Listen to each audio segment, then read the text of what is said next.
السلام عليكم ورحمة الله وبركاته. ان شاء الله النهارده هنعمل معاكم بسكوت خفيف وظريف ومفاجأة كده، يعني ايه بسرعة جه في دماغنا كده ان احنا نعمل بسكوت.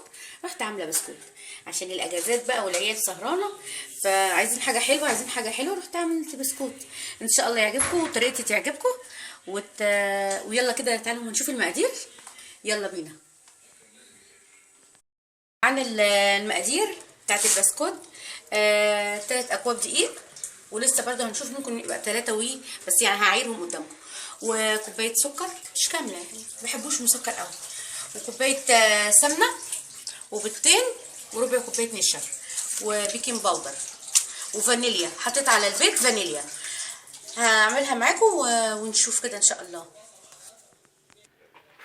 هنا ضفنا السمنه بتاعتنا اهي. انا ايه بسيحها كده شويه عشان هي ايه جامده شويه من السقعه اهو كده اهو. وممكن لو عايزين تضيفوا كاكاو ممكن. بص ده سكر بودره، عشان الابتسام قالت لي انت ما قلتيش ان هو سكر بودره، فانا بقول لكم ان هو سكر بودره. خلي بالكم بتاخد بالها من التكات دي، يعني بتقولي يا انت ما قلتيش سكر بودره، انت قلت سكر بس، انا بقول لكم سكر بودره سكر بودره. ماشي يا ست ابتسام، عشان هي بتاخد بالها من الحاجات دي. الواحد يعني بيبقى ايه يعني خبرته، يعني بيحس ان يعني هي الواحد عارف هي حاطط سكر بودره ولا سكر عادي. هنا بقى ايه بصوا اضربوا السكر حلو مع السمنه بتاعتكم كده اهو كده اهو. بصوا لغايه ما يبيض لونها في ثانيه ابتسام. بصوا كانها كريمه اهي. بصي كده اهي. بصوا اهي لازم تتضرب كده الاول كده كده خالص. ماشي تمام. بصي اتحولت لكريمه اهي. هنا بقى لما نيجي نحط عليها البيض، هاتي ابتسام هاتي. انا حاطه على البيض ده فانيليا. ماشي اهو. انا ضربهم وحط لهم ايه حبه فانيليا. هنا هضرب برضو الخليط ده مع بعضه. هستعمل ايدي بس، يعني ايه بحاول ان انا اخلي ايدي لاخر حاجه. يعني الحاجات اللي هي العاديه دي كده الواحد بيعملها بمعلقه كده اهو. بصوا انا هنا ضربت الخليط بتاعي. بصوا كده ثانيه ابتسام كده اهي. بصوا كانها كريمه. بصي اهي كده. ماشي هبتدي احط الدقيق. عندي 3 كوبايات. حطينا اول كوبايه، عايري لي نسبه. وهحط نشا عادي ربع كوبايه عشان تديها الايه القرمشه بتاعتها. هاتي ابتسام هاتي بيكنج باودر.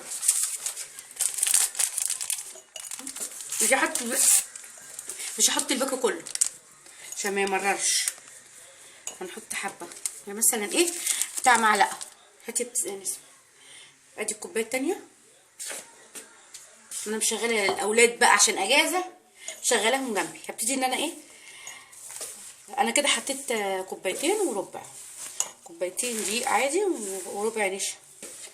انا طبعا بشغل بقى بناتي حبايبي جنبي، هم عايزين ياكلوا حاجه حلوه يساعدوا، فانتوا كمان هم عايزين ياكلوا حاجه حلوه حبايبكم. الثانيه نسمه عايزين ياكلوا حاجه حلوه يساعدوا برضه. خدوا بالكم من حكايه المساعده دي، لازم يبقى في مساعده وتعاون. البنات بقى اليومين دول اجازات بقى بتاعت نص السنه، عايزين ناكل حاجه حلوه. ماشي يلا تعالوا ساعدوني. بس يعني عايزين ناكل وخلاص فيساعدوا بقى. انا جنبي ابتسامه هي بتساعدني برضو، وجنبي بنوتي بتساعدني برضو. بصوا هنا عايزه دقيق.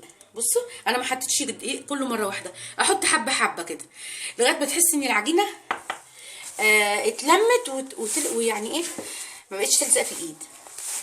مش هروح بقى مثلا عشان هما 3 كوبات اروح حطاهم كلهم مره واحده، لا ما تحطهمش كلهم مره واحده، حطي حبه حبه. لو انا مثلا عايزه اضيف اشيل حبه من هنا واحط عليهم كاكاو ممكن، بس ايه اما نشوف لسه البنات عايزين ايه بكاكاو ولا من غير كاكاو. هما بقى ايه عايزين ناكل حاجه حلوه، قلت لهم ماشي يلا ساعدوني انا هعمله معايا بقى حبايبي ساعدوني اهو. اجازات بقى اجازه نص السنه قاعدين حلو وحادق بس بصراحه يعني صعب، يعني في حاجات تانية بقى بيعملوها في البيت بقى، بس هيطلعوا بنات شطاطير دول بقى.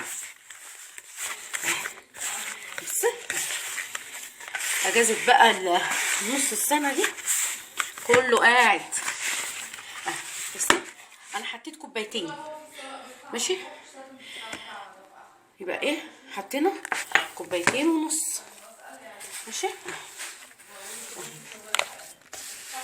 انا كنت قايله لكم حطوا 3 كوبايات، لكن لا، هما كوبايتين ونص. خلي بالك عشان السكر، ظبطة الدقيق دي اهم عشان ما يطلعش السكر زياده. هو في كمان كده كده ازمه في السكر يعني، فاحنا نخف يعني السكر شويه. بصي سلتت من ايديا، شفتوا؟ دي بقى الخطوه اللي انا بقول لكم عليها. تعرفي ان الخليط ده ان هو كده مظبوط المقادير بتاعته، ان هو يسلت من ايديك. فانا هكمل العجن بتاعته البسه يعني دي، وهوريكم ان شاء الله هشكله معاكم. انا بصوا شكلته اهو بالقمع اهو، بالقمع ده شكلته، هيطلع بسكوت ان شاء الله من بسويه وهوريه لكم باذن الله.